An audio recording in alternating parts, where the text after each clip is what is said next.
This Nigeria Today will begin in the nation's capital, where the chairman, Publicity Subcommittee for the National Convention of the ruling All Progressives Congress, Governor Abdullahi Sule, has revealed that President Buhari and APC governors have agreed on consensus for a smooth national convention. Briefing newsmen in Abuja, the committee says the party will have a rancor-free convention and will present a united front. Correspondent Adamawa reports. It's 2 days to National Convention of the ruling All Progressives Congress. Governors elected on the party's platform on Wednesday agreed to support whoever emerges as the choice of President Muhammadu Buhari. This is part of the outcome of the governors' meeting with the president at the presidential villa.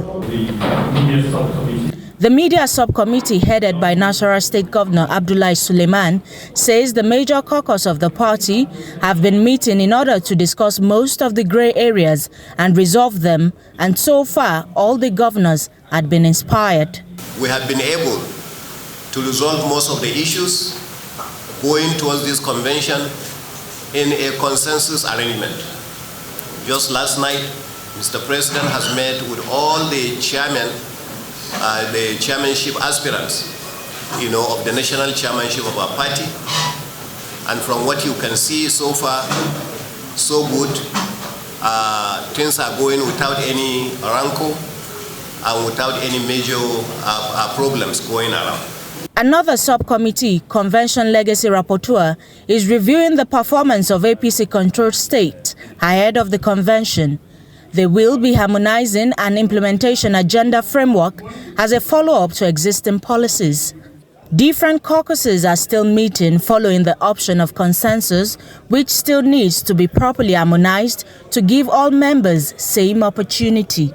President Muhammadu Buhari is said to have agreed on a consensus in a move to ensure a rancor-free convention.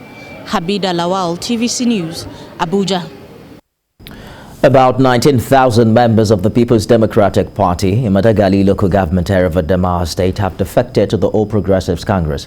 Madagalli is country home of incumbent Governor VOLUNTARY, who has lost prominent politicians to APC as a result of the fallout of the 2019 governorship election that brought him to power. Correspondent Wula Bedenusi has details. The political landscape of Adamawa State is now heated up ahead of the 2023 general election. The incumbent governor, VOLUNTARY of the People's Democratic Party, is not finding things easy in Madagalli constituency, where he serves as a two-term member of the State House of Assembly. Prominent members of PDP in Madagalli are now crossing over to APC in large numbers. First to decamp to APC with his teamy supporters was the former governor, Bala Ngelari. Now, Chubabo Babitijani, a two-time Madagalli local government chairman, has defected along with his supporters to APC, citing marginalization as a reason for their actions.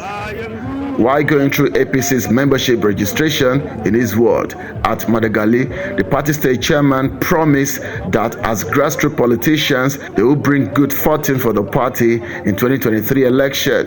The governor of Adamawa State is from Madagalli, and that has not stopped prominent sons and daughters of Madagalli from defecting from PDP to join APC. This is a signal that the APC is ready and has started the journey of taking over Adamawa Government House in 2023 from Madagalli local government. The defectors gave reasons for leaving PDP, which they helped to bring to power. No matter how well you feed a goat, it will remain a goat.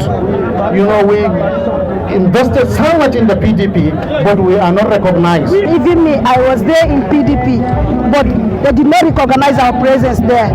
Meanwhile, the PDP critical stakeholders in Madagalli say they are not losing sleep over the defection of the former chairman and his supporters. The leader of the group, at a press conference in Yola, said the Chubado is not a committed party man and his defection will not affect the success of the party in 2023 general election. It's not relevant. Let me tell you, who are in charge of Madagascar, he can do nothing. I repeat, he can do nothing. It's irrelevant. Political pundits believe that the defection of major critical stakeholders from PDP to APC in Madagalli may affect the political fortune of incumbent Governor Fintiri in 2023 as he stages his return. And a coalition group, the Green Alliance Movement, believes Nigeria needs the leadership and financial expertise of the governor of the Central Bank of Nigeria to surmount the numerous challenges confronting the country. This forms part of the reason members of the group are urging Godwin Emefiele to contest for president in 2023. As we approach the February 25, 2023 date for the presidential election, more Nigerians are unveiling their interest to run for the top job of the country. But this group believes that Mr. Godwin Emefiele possesses the right credentials to be president of the world's most populated black nation. The motivation behind their call for him to join the race and are already galvanizing support for this ambition. But if you look at Godwin Emefiele, you would see that his activities, both in the private and public sector, has clearly shown him as a distinguished, detribalized, extremely competent Nigerian to run this nation. And that's why I'm saying this man is the man for the job. And by the special grace of the Almighty God, we are going to achieve this. That we need him to come out and run for the office of the president of Nigeria, because we have seen so many qualities in him. We believe he's the one that can continue on the legacy of this present administration. According to INEC, June 3rd is the deadline for the conduct of parties' presidential primaries, and the group is waiting for the CBN governor to answer the call. We at the Green Alliance Movement have decided and offered to purchase the expression of interest and nomination form for Dr. Godwin Emefiele to contest the 2023 presidential election. And we urge you all to join us, to persuade him, to call him, to come out to run. Do we all understand that? And we have to run. We have to support him to run. We have to call him. We have to persuade him. We have to ask him to run, because he's our own person. He's our own brother. The group has pledged that they will stop at nothing in persuading the CBN governor to join in the presidential race. Ikenna Amechi, CVC News, Asaba. To other matters now, the federal government has announced that the second Niger bridge linking Anambra and Delta State, scheduled for completion in February 2022, is now 91% completed. Minister of Works and Housing, Babatunde Fashola, made this announcement during the special weekly ministerial briefing at the State House in Abuja. According to him, the 206 billion naira project has directly employed 1,486 people, while 8,110 indirect jobs have equally been created. Mr. Fashola noted that the Lagos-Ibadan Expressway and second Niger Bridge will be completed by the end of the year, while the main carriageway of Abuja-Kaduna Zaria-Kano Expressway is scheduled for completion by the second quarter of 2023. The Economic and Financial Crimes Commission has released the former governor of Anambra State, Willie Obiano, on administrative bail. According to the FCC, the former governor's passport is still being held as part of the bail conditions. Former Governor Obiano was arrested last week at the Murtala Mohammed International Airport in Lagos, hours after handing it over to Governor Charles Soludo. The former governor was arrested for allegedly misappropriating 5 billion naira Shopee and 37 billion naira security vote funds, which were withdrawn in cash. He was earlier placed on the FCC's watch list before his eventual arrest. Following last Friday's attack on officials of the State Fiscal Planning Permit Authority and Building Control Agency, the state government has embarked on a campaign to encourage voluntary compliance to building laws. The Lagos State Fiscal Planning Permit Authority is hoping this campaign will discourage haphazard development across the state and subsequently curb incidences of building collapse. Sarah Yeko reports. This is a motorized sensitization campaign aimed at encouraging voluntary compliance to fiscal planning permit laws. The campaign trail moves from Ikeja, Ojodu, Agege to Ifako areas of Lagos, educating residents on the seamless process of obtaining a planning permit in the state. According to the general manager of the agency, voluntary compliance to laws guiding fiscal planning in the state would take a lot of financial burden off the state government as well as the residents. To do any construction, which is more or less the dream of almost everybody, to have a roof over their heads, it is important that you do this according to the law.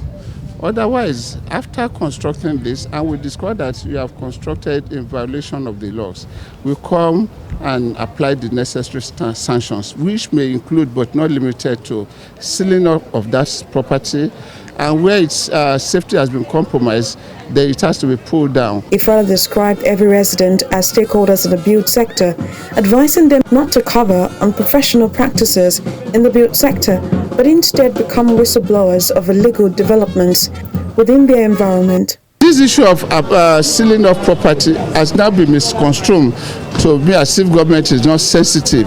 No, it is far from that. It is far from that. It's not in our delight to be sealing off people's property, particularly when that building is in occupation. No. But if people have done the right thing ab initio, then some of this will have been, avoided, resolving into sealing off people. That is why we are going out now to sensitize people, to enlighten people, to do things, to build right, and to build according to our rules. During the exercise, some property which had been served notices or sealed up by the monitoring and enforcement unit of the agency, but disregarding planning permit laws, the continued construction and other business activities were resealed. Sarah Yeku, TVC News, Lagos. The federal government is being urged to make the country's health institutions attractive to prevent brain drain, particularly by medical personnel. The Provost, College of Health Sciences of the Obafemi Awolowo University, Ile-Ife, Professor Babatope Kolawole, stated this at the unveiling of the 50th anniversary logo of the institution's College of Health Sciences. TVC News correspondent Rafiu Hamid reports. Thousands of medical personnel are churned out of various universities in Nigeria annually, including Obafemi Awolowo University, Ile-Ife. Many of them are, however, seeking greener pastures overseas due to infrastructural deficit in the health sector, poor remuneration, among others. The Provost, College of Health Sciences of OAU, Professor Babatope Kolawole, says though the development shows that competent hands are being churned out of universities, government must also take decisive action. If you go to the foreign embassies today, you will see quite a number of applicants who are... We'll bring you details of that story subsequently. Talking security now, the Inspector General of Police, Usman Baba, has warned police officers in the country from embarking on any strike, saying doing so will be tantamount to mutiny. The rumored strike by police officers over their salary, according to the IGP, is unnecessary because steps are being made to ensure immediate payment. The IGP, who spoke through the Deputy Inspector General, DIG Johnson Kokumo, stated this in Akure, the Ondo State capital, during an interactive session with men of the command. In Rivers State, the police says it has intercepted almost 1 million liters of stolen petroleum products. A task force set up by the Inspector General made the seizures within the last 2 months in separate sting operations. Uchokoro has more. The Inspector General of Police Special Task Force on Petroleum and Illegal Oil Bunkering paraded the exhibits in Eleme local government area. The officers deployed to support the ongoing clampdown on economic sabotage intercepted these 20 trucks while on patrol. They were loaded with about 900,000 liters of diesel confirmed to be adulterated and 30,000 liters of stolen crude. A 19-year-old man was the youngest of the 13 suspects.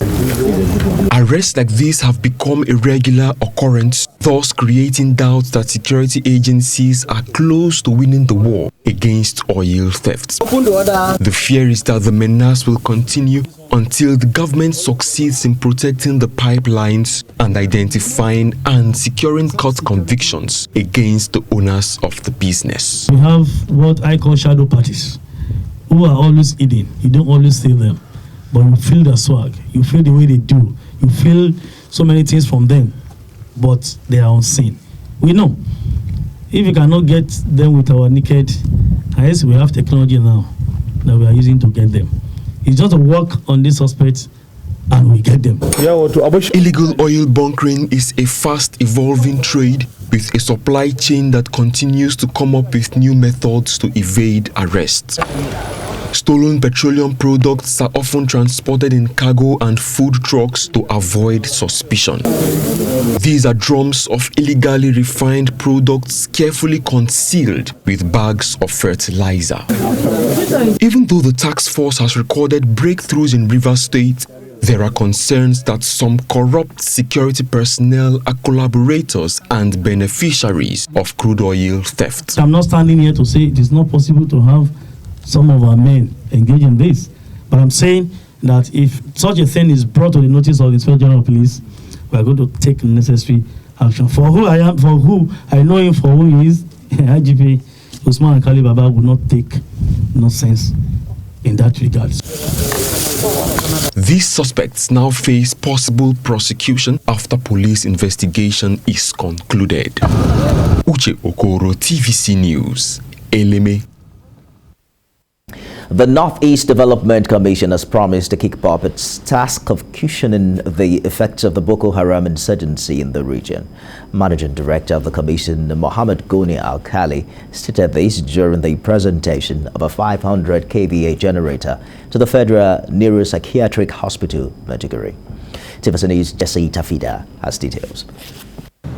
Reviving the Northeast from the shackles of the Boko Haram insurgency has remained the duty of the Northeast Development Commission. It has dwelt extensively on the provision of food, cash assistance, and rebuilding ravaged communities in the region.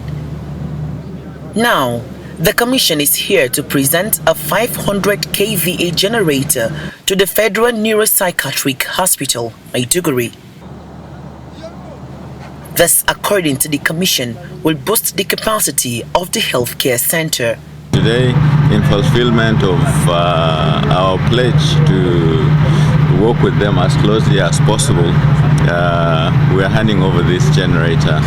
We are not stopping at just handing over this generator. In fact, we had done other things for the hospital in the past, but we'll continue to do more for the sector in the Northeast. The hospital management applauds the gesture by NEDC as it believes this would go a long way in uplifting the 280-bed capacity healthcare center.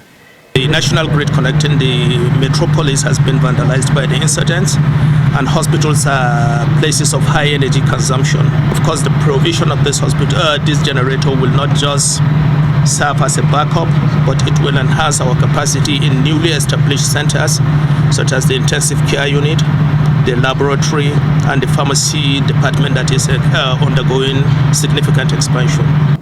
The NEDC promised to further establish a 40-bed rehabilitation centers in all states of the Northeast. The Northeast Development Commission says it will continue to work in earnest towards ensuring the stabilization of a region that has suffered 12-year Boko Haram insurgency. Jesse Tafida, TVC News. And that's Nigeria Today. I'll be back at 10 p.m. with a more comprehensive bulletin. Stay with us.